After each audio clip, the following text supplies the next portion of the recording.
Big boss హౌస్‌లో సంజన వాళ్ళ family members అడుగు పెట్టారనే చెప్పాలి. తన ఇద్దరు పిల్లలు అలాగే తన భర్త. ఇక సంజన వాళ్ళ ఫ్యామిలీ హౌస్‌లోకి అడుగు పెట్టడానికి కారణం ఎవరైనా ఉన్నారంటే అది భరణి, పవన్ కళ్యాణ్, ఇమాన్యుయల్ అనే చెప్పాలి. సంజన వాళ్ళ ఫ్యామిలీ హౌస్‌లోకి రావాలంటే ఎవరైతే మిగిలిన కంటెస్టెంట్స్ ఉన్నారో వాళ్ళల్లో నుంచి కొంత సమయాన్ని సంజనకిస్తే అప్పుడు వాళ్ళ ఫ్యామిలీ మెంబర్స్ వస్తారు అని చెప్పడంతో భరణి 5 నిమిషాలు, పవన్ కళ్యాణ్ 5 నిమిషాలు, ఇమాన్యుయల్ 10 నిమిషాలు కేటాయించడంతో మొత్తంగా 20 నిమిషాలు ఇచ్చాడు బిగ్ బాస్ సంజనకి. ఇక ఇందులో భాగంగానే సంజన హౌస్లో ఉన్న కంటెస్టెంట్స్ అందరికీ కూడా పరిచయం చేశాడు వాళ్ళ హస్బెండ్ని.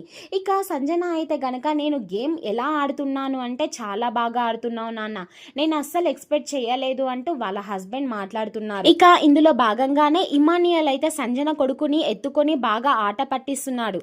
అలాగే సంజన వాళ్ళ కొడుకు కూడా బాగా ప్రిఫరెన్స్ ఇస్తున్నారు ఇమాన్యుయల్కి. సో ఫైనల్గా మీకు ఎలా అనిపించింది సంజన గారి ఫ్యామిలీ రాక అనేది కామెంట్ సెక్షన్లో తెలియజేయండి.